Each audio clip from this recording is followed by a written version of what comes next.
Hello, this video is going to be about how to create a monk as a starter character for Dungeons & Dragons 5th edition on Hero Lab. So I'm going to open up Hero Lab,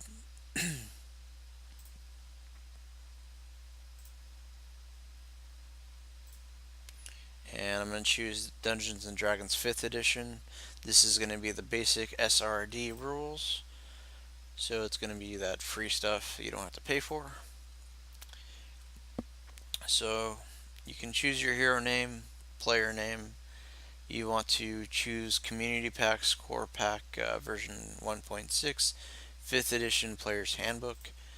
Hit OK, and then hit OK. So first thing I'm going to do is I'm going to choose the race.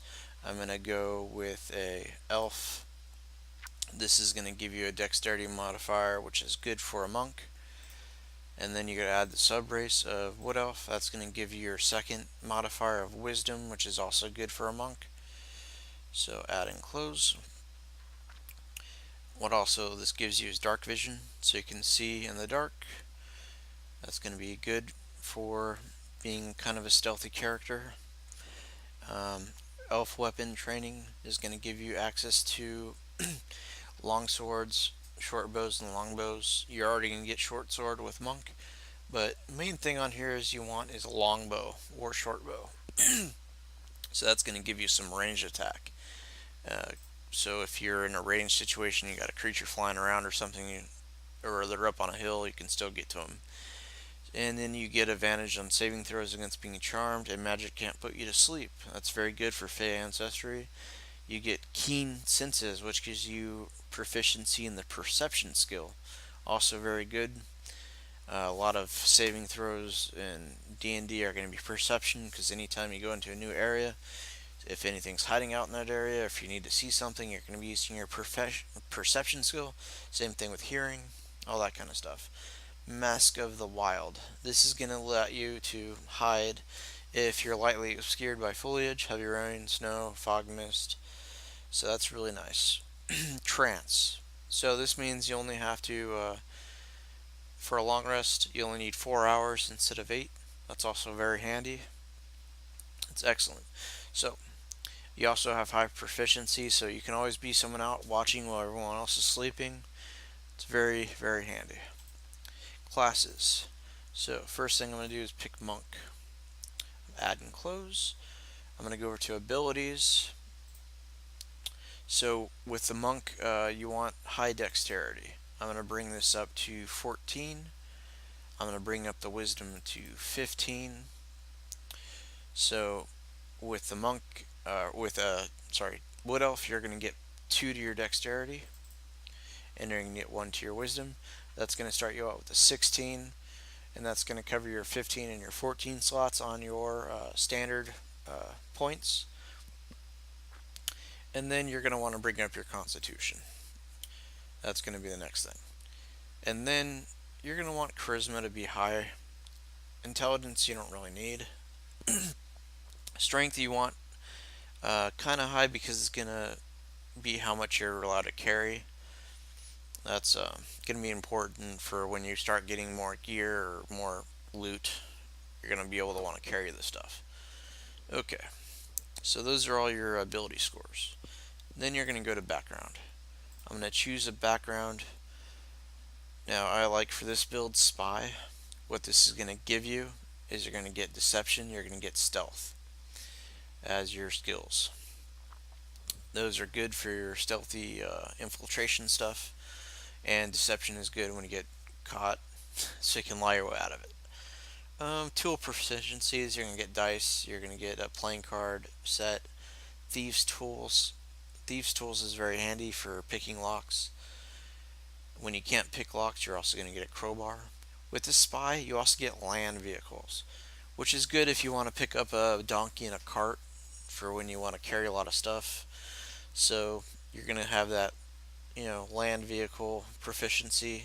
So it's going to add your proficiency modifiers on saving throws when you're driving a land vehicle. Okay, so what you also get for your starting equipment, you get a crowbar for when your thieves tools don't work. You get a set of common dark climbing clothes, including a hood, and a belt pouch containing 15 gold. That's nice. So you get 15 gold to start out with. So I'm going to select that. Before I forget, I'm going to go back to my class. I'm going to add in that 15 gold. And then I'm going to go to my background again. I'm going to choose my alignment, choose my deity. You can pick whatever you want for this stuff, it doesn't really matter. Um, let's see, who's a good neutral person? I'm going to go with mask. Mask is good. That's going to be your kind of hidey, stuff. Dragon chest is good. Close that. Personality traits. Let's see. Here you have a plan. That's cool. And you're calm. Alright, more ideas. Let's see. I like freedom. Let's go with freedom. A bond. Let's see. I kind of like greatest. Flaws. So flaws. I should feel guilty about an innocent person. Blah blah blah. And then criminal specialty. I'm gonna go with burglar. It's gonna kind of fit into your spy and thief, stealing information, that kind of stuff. Then you're gonna go into monk. Add your skill proficiencies. Now I like acrobatics and athletics. So when you're climbing stuff, you can use that kind of stuff. Tool proficiencies. I just usually go with like a flute. Flutes are cheap and they're lightweight, and you can make a little bit of money by playing your flute. So that's all the stuff you start out with as far as that you need to fill in. You're also going to want to get your gear. Monks start with either a Dungeoneer pack or Explorer pack. I always choose Explorer pack because it gives you more stuff. And you already have a crowbar, so you don't really need a Dungeoneering pack. So let's go down to packs.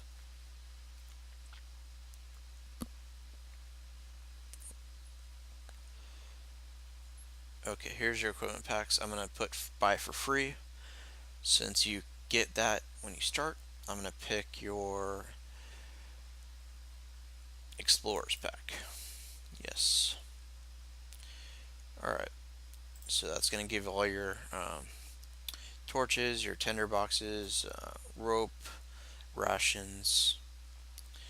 Alright, next thing you're going to want to get is your weapons.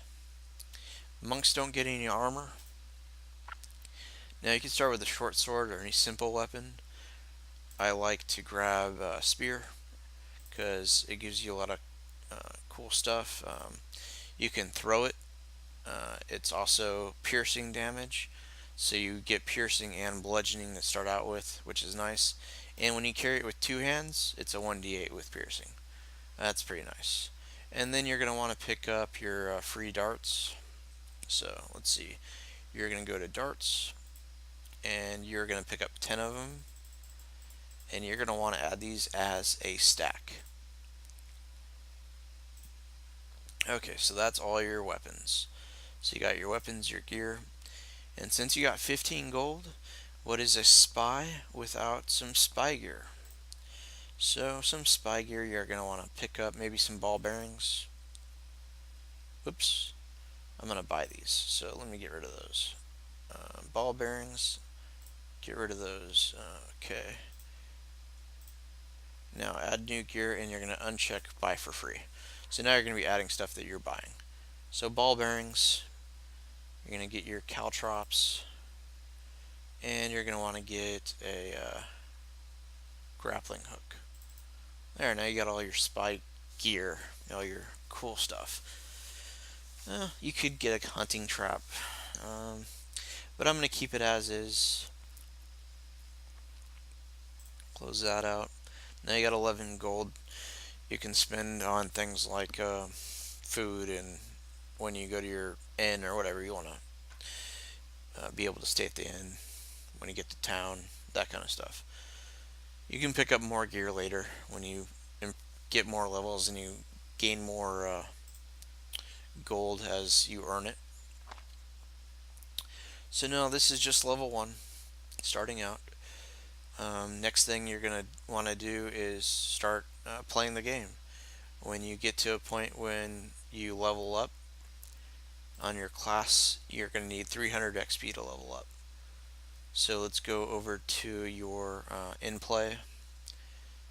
So this is where you keep track of all your gear as you're playing.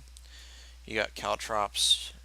So what caltrops are going to do is you can throw them out, and if something enters the area, it must succeed on a 15 dexterity saving throw or stop moving and take 1 piercing damage. Now, taking this damage reduces the walking speed by 10 feet until the creature regains at least 1 health point. So what this will do is if you need to escape, you just throw out some caltrops and, keep running out, run out of there. And that'll keep them from catching you.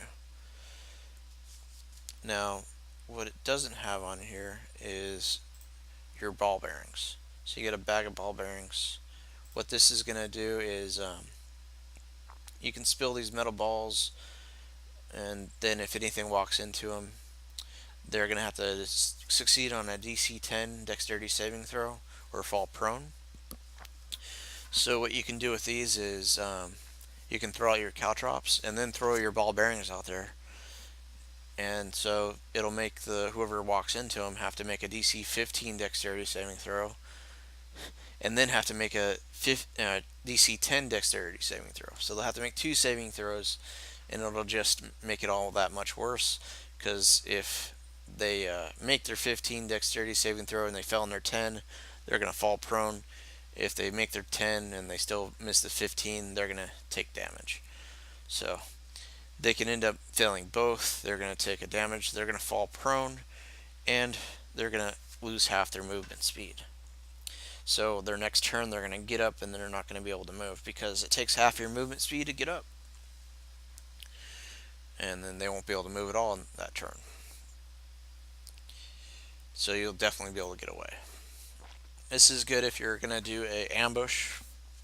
You can throw out ball bearings and throw out caltrops, and on your little kill zone, when the guys come into your kill zone, they get caltropped and they get ball bearinged, and then you start throwing in arrows and rush in and start stabbing people, and by the time they react, it's going to be pretty much over for them and they're not going to be able to escape.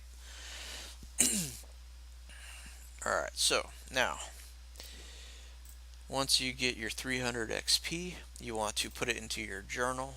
So as you level up, you're going to get your XP here.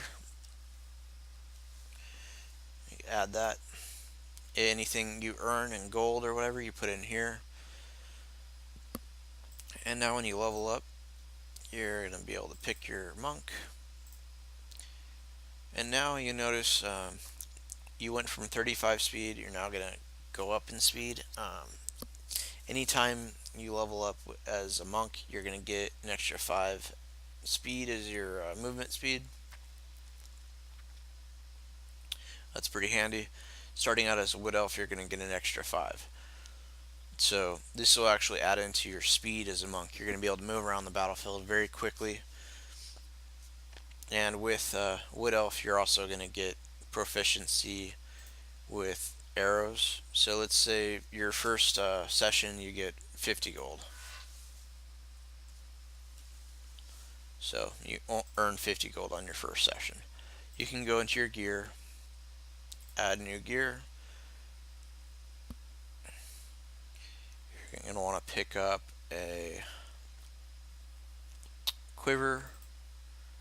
You're going to want to pick up some arrows. So now you got 20 arrows. You're going to go up to your weapons. You can add in your longbow. So now you have a longbow.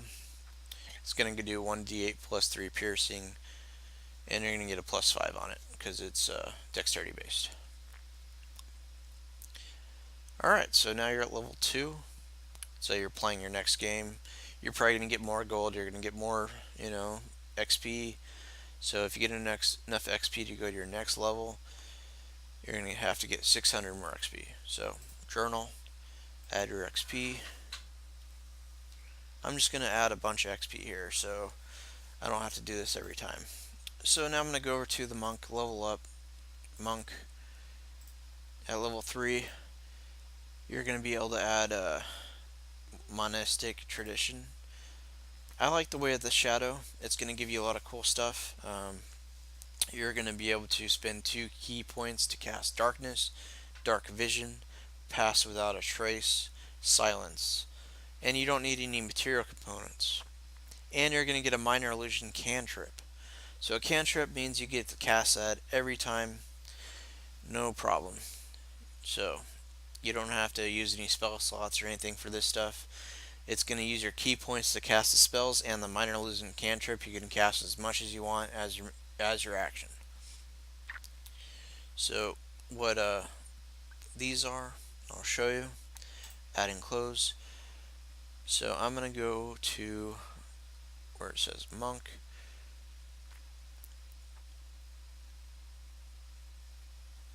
Let's see, we want in play. So as you keep track of your in play stuff, and let's see, journal special. Okay, so you got special. So you got special abilities.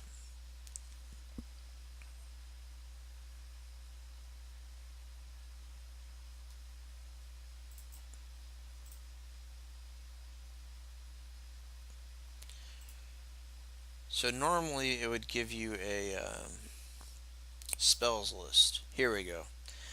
Now, so for darkness, you have to spend 2 key to get your darkness. Your key is going to be equal to your monk level. So let's go to your in play. It'll show you how much key you have. You have 3 because right now we're at 3rd level. So now we go over your spells. These are going to be the spells you're going to be able to cast with your key. You're going to be able to cast darkness. So magic darkness, 15-foot radius, and creature with dark vision can't see through it, and non-magical light can't illuminate it.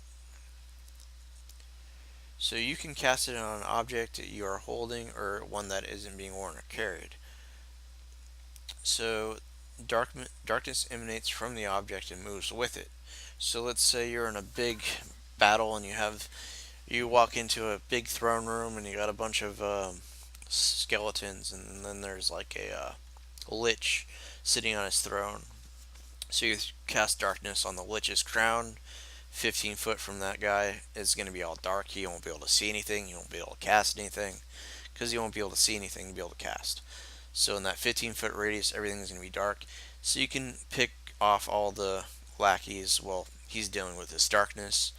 And this is going to last for 10 minutes. So it is concentration.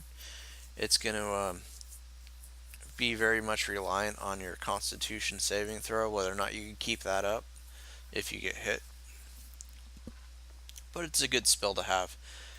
Darkness is good for out of combat kind of stuff, like you're trying to get through an area.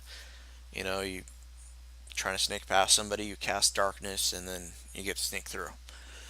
Dark vision, you can cast this on somebody else since you already have dark vision. So you have that human in your party, and he always has to have a torch out. So you cast dark vision on him, and he'll have dark vision. Minor illusion, that's your cantrip. You're going to use that as much as you want. It takes 1 action. It's very good for sneaking. You can make a scream or a whisper to distract somebody while you sneak past. You can make an object to distract. You can make a little wall to hide behind. All that kind of cool stuff. And then you have pass without a trace. That's also good for stealth. It's going to give you a plus bonus to stealth, and it's going to make it harder for creatures to detect you and your party. So now you have silence. This is a very good spell for stealthing around too, because you basically make a 20-foot radius sphere. No one could hear anything in and out. It can silence casters. So if there's people casting spells at you, you can silence them. That's pretty sweet. Now, when we get to level 3, or sorry, 4, monk, you're going to want to pick up your ability score or feat. My suggestion is there's a good feat here called Durable. It'll increase your constitution score by 1. Um, so you'll be able to round out your constitution. So basically, when you're playing D&D, your constitution, all your attribute scores only go up by bonus on even numbers. So since you have an odd number here, if you bring this up to 14, you'll get a +2 to your constitution. So you notice the bonus here is the same on 13 as it is on 12. So that's one reason why you want to pick up this feat, Durable. Another good thing about having that extra constitution is you're going to have a lot more health, and you're going to get a minimum of the number of hit points you are gained from rolls equal to twice your constitution modifier when you're rolling your hit die. So what that means is when you roll your hit die, let's see, let's go to in play. So when you're rolling your hit die, you get 48 at level 4. So when you roll your hit die to heal, the minimum roll you're going to get is a 4. So you're never going to get a snake eyes. You know, if you spend 2 hit dice, you're never going to just get 2 hit points. You're going to get a minimum of 8 when you spend 2 hit dice. If you spend 1 hit dice, you're going to get a minimum of 4. So that's very helpful to keep you in the fight as you're going into bigger dungeons. You're having a lot more. Say you're traveling a long distance, you're having people chase you, stuff like that. You make your short rests instead of long rests a lot of the times because you don't have enough time to make a full rest, so you have to spend these hit dice. And it's going to keep you in the fight, it's going to keep your health up. So you won't have that problem where, say, you're low on health, so you spend hit dice, and say you get snake eyes, you roll 2 hit dice. Now you only get 2 health, that's nothing. But you'll get 8 at the minimum on 2 dice. Very, very helpful. Alright, so now that's all you're going to get for that level. Some of the ability stuff is going to be added down here on your monk side here. So if you come down here to the bottom, it's going to tell you what you get at each level. You go through here, some of the stuff that's cool is like deflect missiles. You can use a reaction to deflect or catch a missile from a range attack. So what that means is you're going to reduce whatever damage you take from a range attack, and you're only going to get 1 reaction per turn. So when someone's attacking you with their arrows, you're only going to be able to block 1 of their attacks. So you're going to be able to block that attack or whatever. You're going to reduce the damage 1d10 plus your dexterity modifier plus your monk level.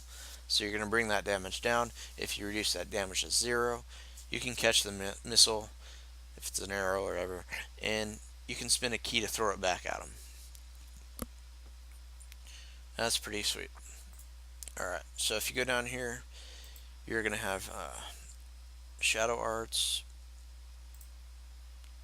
That's going to be what you're able to spend your key points on for those spells I talked about earlier. You're going to get Slow Fall.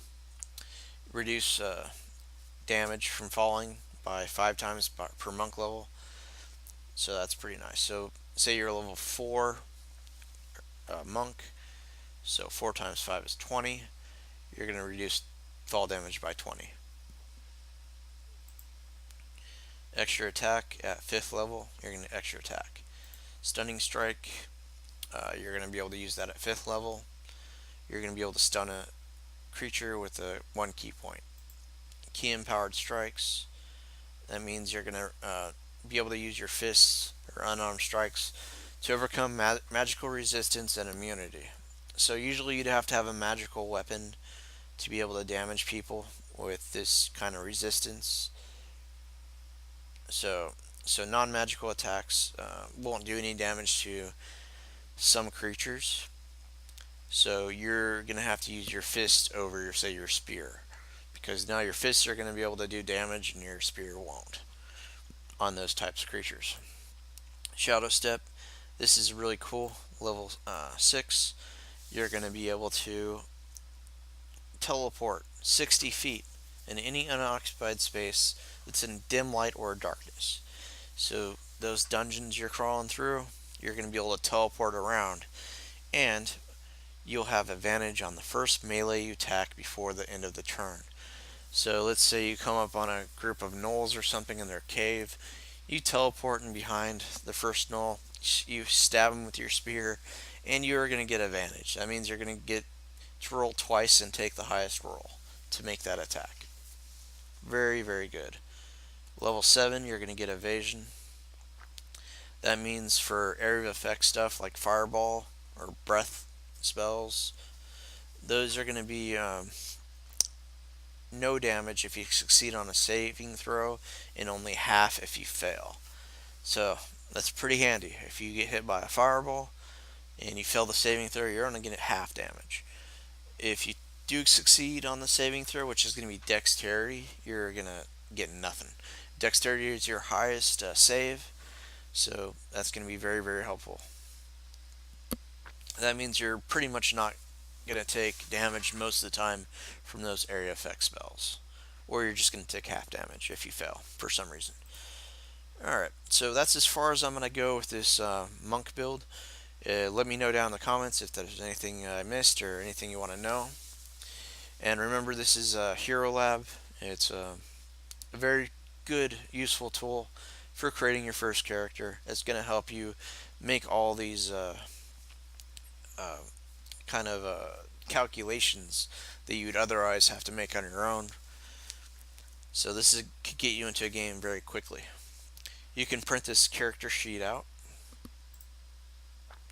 So you want to go to File, Print Preview, see what it looks like.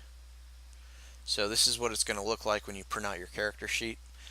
It's going to tell you what your stats are. It's going to tell you what your skills are, your feats. It's going to tell you your special abilities, racial spells, and spell-like abilities. So this is pretty handy. Let's see what the next page looks like. So now you have your gear here, your experience and wealth, how much gold do you have, how much experience is here, role-playing stuff, your flaws, your bonds, your ideals, and you can add to all that stuff. And then your tracked resources are here. You can keep track of stuff by ticking off boxes. You're going to have your languages, other spells, and powers. Pretty nice. This is going to be a good character to start out with. You can kind of see how you'd be a very good character for like a tank build, because you're going to have a 16 in your AC, so that means they have to roll a 16 or higher to hit you. You're going to have a decent amount of health with that 14 Constitution after fourth level, and you're going to be able to keep your health up if you take that durable. So you won't be rolling low on your hit dice. So this is going to keep you healthy. It's going to keep you in the fight, and you're going to do pretty decent damage. So let's look at how much damage you're going to be doing.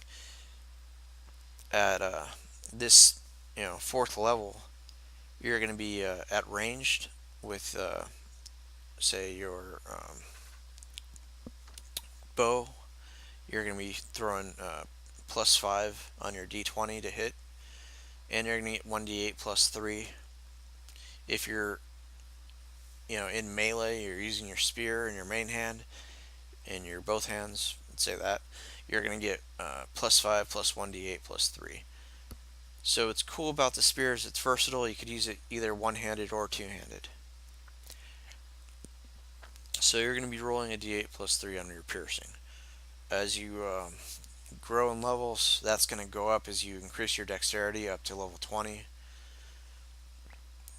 So that's going to be pretty handy.